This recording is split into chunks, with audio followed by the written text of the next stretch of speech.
तो दोस्तों, माघ के कृष्ण पक्ष की चतुर्थी को सकट चौथ व्रत पड़ता है। इस दिन माताएं संतान की लंबी आयु के लिए निर्जल व्रत रखती हैं। यह व्रत संतान के जीवन में आने वाली हर संकट और बाधा से उन्हें बचाता है। इस दिन संकट हरण विघ्नहर्ता भगवान श्री गणेश जी की पूजा की जाती है। इसे संकष्टी चतुर्थी और तिलकुटा चौथ भी कहा जाता है। कहते हैं कि कोई भी व्रत हो, बिना व्रत की कथा सुने या पढ़े व्रत पूरा नहीं होता है। तो आज की वीडियो में हम आपको संकष्टी चतुर्थी यानी माघ चौथ व्रत की कथा सुनाने वाले हैं। हम आपको एक ही वीडियो में 3 कथा के बारे में बताएंगे।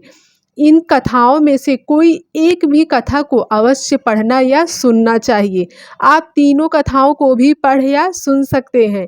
ऐसा करने से भगवान श्री गणेश की विशेष कृपा प्राप्त होती है। तो मैं अब आपको सकट चौथ व्रत की कथा बताने जा रही हूँ। आप ध्यान पूर्वक सुने। तो कथा नंबर 1। किसी नगर में एक कुम्हार रहता था। एक बार जब उसने बर्तन बनाकर आवा लगाया तो आवा नहीं पका। परेशान होकर वह राजा के पास गया और बोला कि महाराज, न जाने क्या कारण है कि आवा पक ही नहीं रहा है।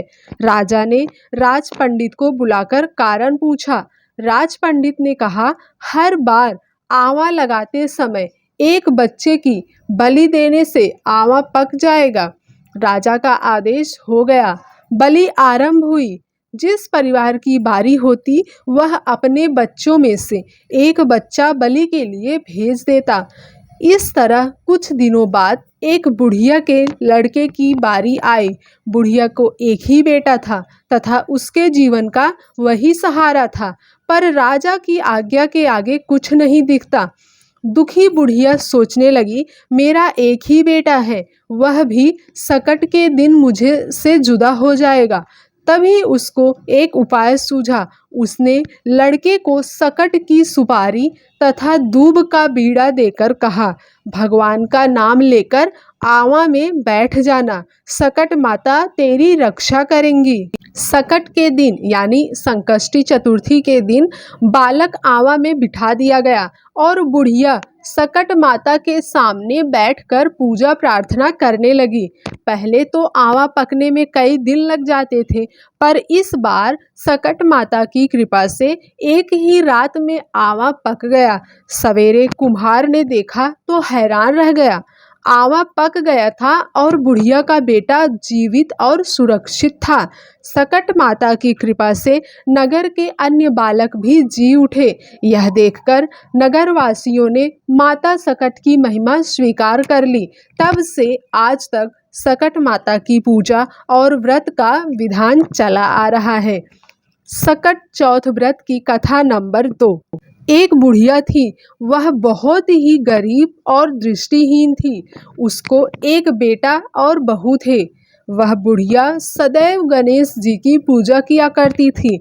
एक दिन गणेश जी प्रकट होकर उस बुढ़िया से बोले, बुढ़िया माँ, तू जो चाहे सो मांग ले। बुढ़िया बोली, मुझसे तो मांगना नहीं आता, कैसे और क्या मांगूं। तब गणेश जी बोले, अपने बहू बेटे से पूछकर मांग लो। तब बुढ़िया ने अपने बेटे से कहा, गणेश जी कहते हैं तू कुछ मांग ले, बता मैं क्या मांगूं। पुत्र ने कहा, माँ तू धन मांग ले। बहू से पूछा तो बहू ने कहा, नाती मांग ले। तब बुढ़िया ने सोचा कि ये तो अपने अपने मतलब की बात कर रहे हैं। अतः उस बुढ़िया ने पड़ोसिनों से पूछा तो उन्होंने कहा, बुढ़िया तू तो थोड़े दिन जिएगी, क्यों तू धन मांगे और क्यों नाती मांगे। तू तो अपनी आँखों की रोशनी मांग ले, जिससे तेरी जिंदगी आराम से कट जाए। इस पर बुढ़िया बोली, यदि आप प्रसन्न हैं तो मुझे 9 करोड़ की माया दे, निरोगी काया दे, अमर सुहाग दे, आँखों की रोशनी दे, नाती दे, पोता दे और सब परिवार को सुख दे और अंत में मोक्ष दे। यह सुनकर गणेश जी बोले, बुढ़िया माँ, तुमने तो हमें ठग लिया, फिर भी जो तूने मांगा है वचन के अनुसार सब तुझे मिलेगा। और यह कहकर गणेश जी अंतर ध्यान हो गए। उधर बुढ़िया माँ ने जो कुछ मांगा वह सब कुछ मिल गया। हे गणेश जी महाराज, जैसे तुमने उस बुढ़िया माँ को सब कुछ दिया वैसे ही सबको देना। सकट चौथ व्रत कथा नंबर 3। संकष्टी चतुर्थी यानी माघ चौथ के पीछे की एक कहानी यह है कि माता पार्वती एक बार स्नान करने गई। स्नान घर के बाहर उन्होंने अपने पुत्र गणेश जी को खड़ा कर दिया और उन्हें रखवाली का आदेश देते हुए कहा कि जब तक मैं स्नान करके खुद बाहर न आऊं, किसी को भीतर आने की इजाज़त मत देना। गणेश जी अपनी माँ की बात मानते हुए बाहर पहरा देने लगे। उसी समय भगवान शिव माता पार्वती से मिलने आए, लेकिन गणेश भगवान उन्हें दरवाजे पर ही कुछ देर रुकने के लिए कहा। भगवान शिव ने इस बात से बेहद आहत और अपमानित महसूस किया। गुस्से में उन्होंने गणेश भगवान पर त्रिशूल का वार किया, जिससे उनकी गर्दन दूर जा गिरी। स्नान घर के बाहर शोरगुल सुनकर जब माता पार्वती बाहर आई तो देखा कि गणेश जी की गर्दन कटी हुई है। ये देखकर वो रोने लगी और उन्होंने शिव जी से कहा कि गणेश जी के प्राण फिर से वापस कर दो। इस पर शिव जी ने एक हाथी का सिर लेकर गणेश जी को लगा दिया। इस तरह से गणेश भगवान को दूसरा जीवन मिला। तभी से गणेश की हाथी की तरह सूंड होने लगी। तभी से महिलाएं बच्चों की सलामती के लिए माघ के कृष्ण पक्ष की चतुर्थी को गणेश चतुर्थी का व्रत करने लगी।